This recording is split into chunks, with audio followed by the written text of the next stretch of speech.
Let us get started on this webinar.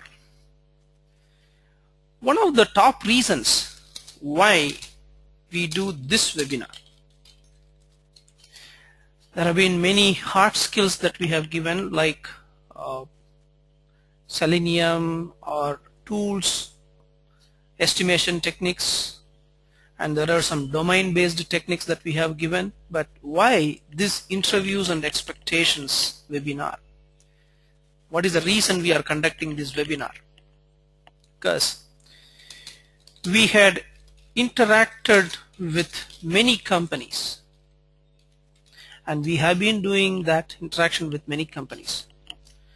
One of the common complaint, okay, we do not get right people.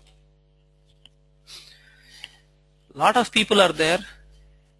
If we give an advertisement for the job, so many people turn up, but we don't get the right person that we want. This is one of the common complaints. This seriously affects project execution. The company's sales team goes and then promises to the customers, but many times they are not able to meet what exactly is the set of people we want. The expectations are not met at all. Another common complaint, our current people do not scale up. That means they are all there for 3 years, 4 years in our company, but when we want them to move up in the ladder, taking more responsibilities, they are not getting the trick of it. The problem is, one is that their exposure is limited, and the other is unknown reason. Companies themselves acknowledge that they are not exposing to a lot of technologies and techniques. Maybe because of that people don't scale up, or they don't have a clue why people do not scale up. Okay, so when these questions crop up, this is the area that we are looking at. Okay, let us conduct a webinar, understand the perspective. So in this case, there are two parties. When I say there are two parties, one is the interviewer, another is person being interviewed, right? It may be an internal interview within the company, right? So I'm going to give the perspective of both sides.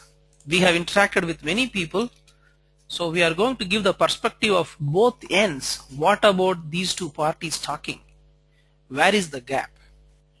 Again, these are all our interactions and our findings. It may be, definitely we have taken a very good sample in the Indian subcontinent in terms of software testing and development field. Okay,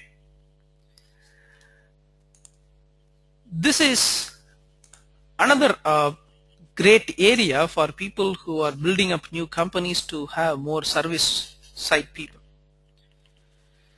Now I'm going to talk about the interviewee side. That means the person who is being interviewed, that side first. Okay, let me take this side. Okay, this is the first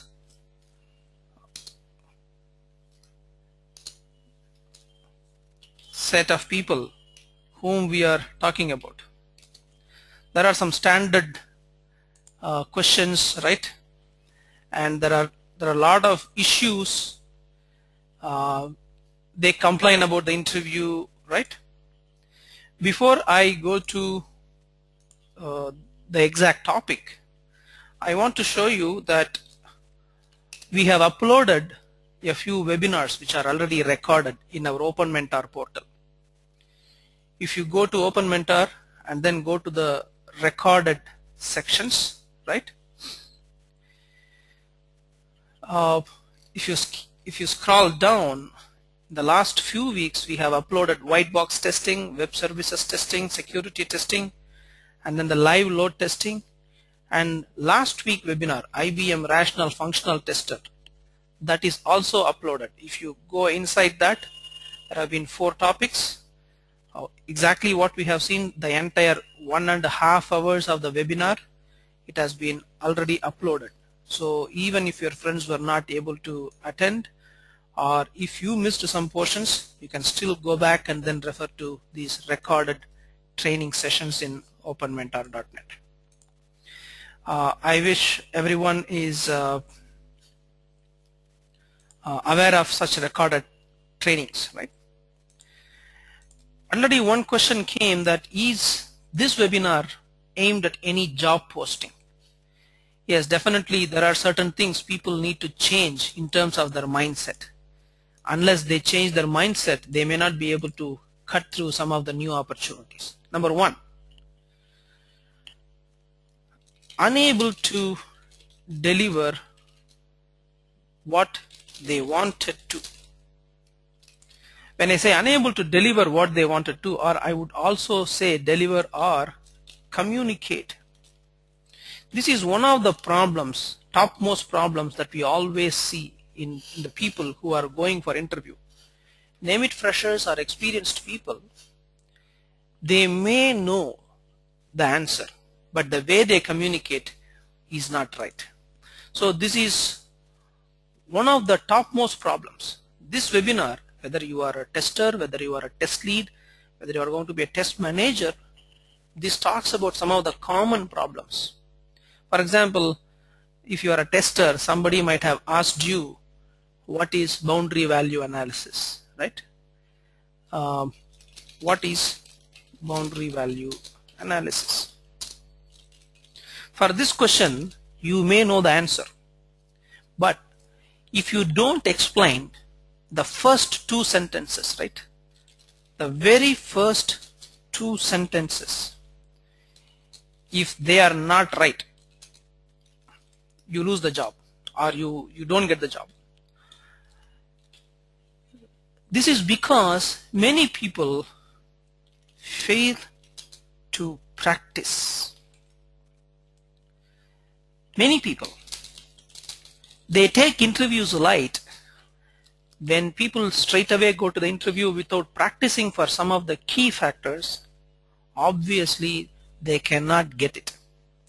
You may know it, but at that spot, the question may come in a different angle, so you may not be in a position to explain that. So unable to deliver, communicate what they intend to or want to, there is a simple solution, okay?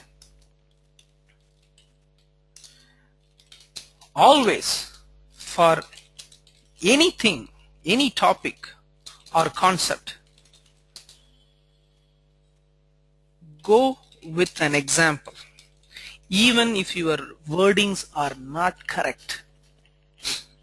For example, if a test lead goes for an interview, or somebody who are in the tester space goes to attend a test lead interview, and suddenly there is a question popping up, right? How do you estimate the total effort? If this question comes up, you may be answering blah blah blah using your own communication skills, but tons of words can be translated into a simple example. If you take an example, it may be real, it may be imaginary, but it is always talk about the real things, what you have done, right? Better talk about real projects that you did. Else, cooking up the answer is not going to help you, because if their questions are coming up in different directions, you may not have the right answer. Whereas if you have done the project, if you have done some work, developing on the same line is easier rather than an arbitrary imaginary project. Right? You can always say, the last project I worked was having 50 screens, and each screen is having roughly about 30 fields, and we have got about 40 database tables at the back end. If the candidate starts with such a concrete example, the other side definitely listens. When you don't talk confidently with a clear and concrete example, it is very difficult for the other side to conceive what you are talking about. So when you want to communicate exactly what you want to do is, first two sentences must be exactly right. Then go with examples. If you don't go with examples, it is very hard within a short period of time to convince a senior guy who is interviewing. Very simple technique, but you have to practice. We can give thousands of questions. You can go to a lot of interview question site, prepare that, but you have to practice that. Preparation is something than practice. So you need to practice that. And especially people feel shy to practice against a friend. A friend is a friend who always helps. So better you practice certain things if you want to climb up the ladder. That is very important. And examples are really, really important. I'll ask you, how many times you faced question and you feel the first two sentences that you talked were not correct? If you sincerely feel that what you talked is not right, please raise your hands in any interview. After talking those two sentences, you may realize, oh, we should have talked this. Yeah, many hands do raise. That means I'm very happy that people are honest. Yes, that is the introspection we need to do. First two sentences we blabber something. After that we realize, no, this is not the right answer. By the time you get the right answer, then you talk.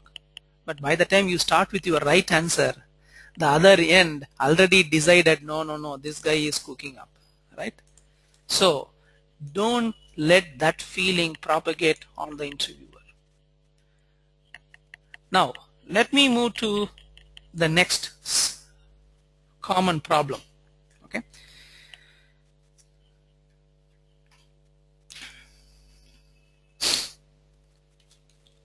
The ability to convince. Okay. There is something that you want to tell something, but at the same time you have to convince the other side to some extent, right? And there is already a question, should we mug up first two sentences? It need not be mugging up. Because if you mug up, you will tell the same thing in a rhetoric fashion. That's not the way you want. You get the concept right? Boundary value analysis will always have lower boundary, upper boundary, less than lower boundary, more than lower boundary. Definitely it takes the extremes of the software, right? If you know the concept, you can always use the word limits, right? You can always use upper limit, lower limit, right? It need not be the same sentence, but the first two sentences must be crisp, clear, need not be mugged up. The second thing, ability to convince. This is more with seniors, expected for leads and managers.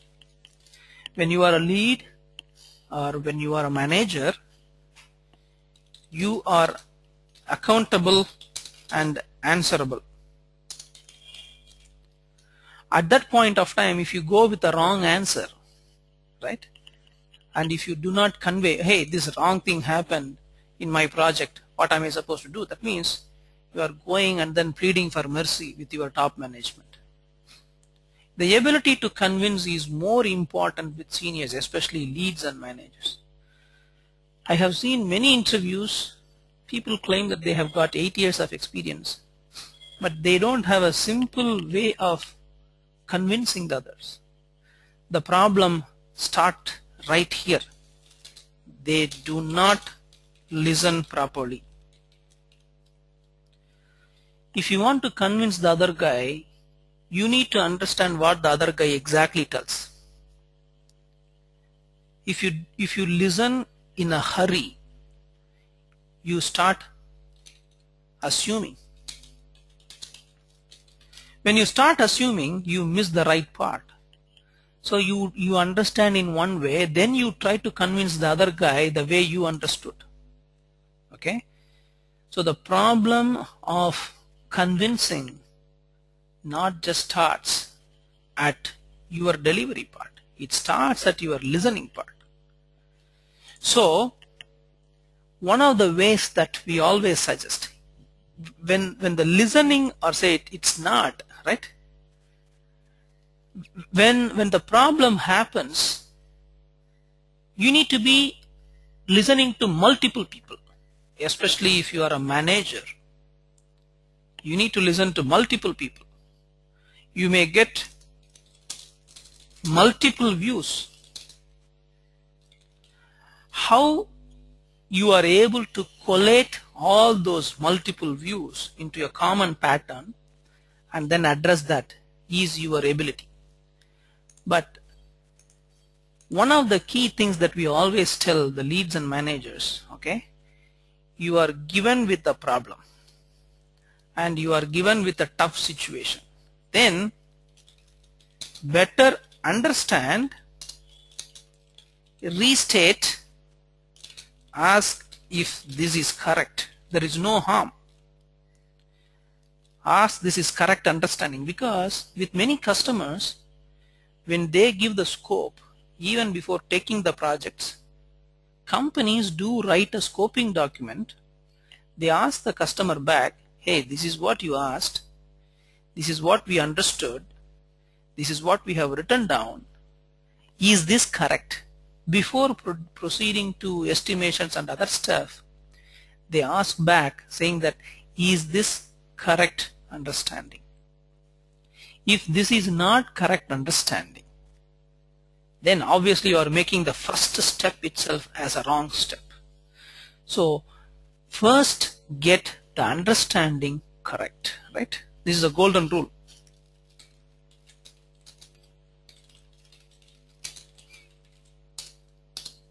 The second rule is that come up with options. When you are given a problem,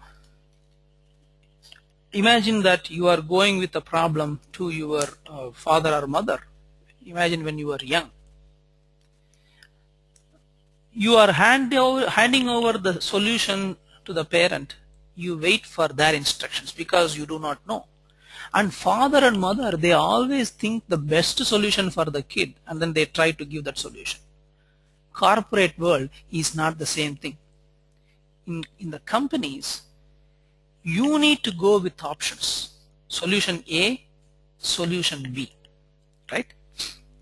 No one is asking you to say whatever you say is correct and that solution has to be implemented. When a problem is given, when a situation is given, you go with option A, option B. In the movies also you'll be talking about plan A, plan B, right? Always go with plan A and plan B, right? Suggest, ask for feedback. The moment you ask for a feedback, okay, I am giving you this solution, I am giving you this solution. You tell me now which is suitable to you at this point of time. That itself is half the battle. If you don't go with options, that means you want to look like a dictator. Hey, this is what I suggest, follow it.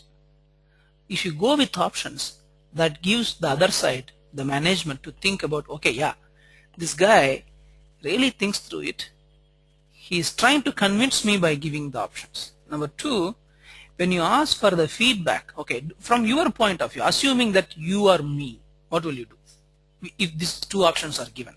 Then asking for the feedback gives a feeling of you are bringing people inside the ring to participate. A dictator will just dictate terms. He or she will not allow the people to participate. When you allow people to participate, raising their voice, right, their feedback, it gives a good harmony to the system or to the team that you are listening to their views, right? Try to follow this, right? Now, this is the second thing that we always give. Ability to convince. This is what is expectation of the management. When management says, unable to convince me, that means You are not even going to the solution near that, and you are not giving options. You are not allowing people to participate. If these two happens, how else you can expect the other guy to get convinced on what you talk?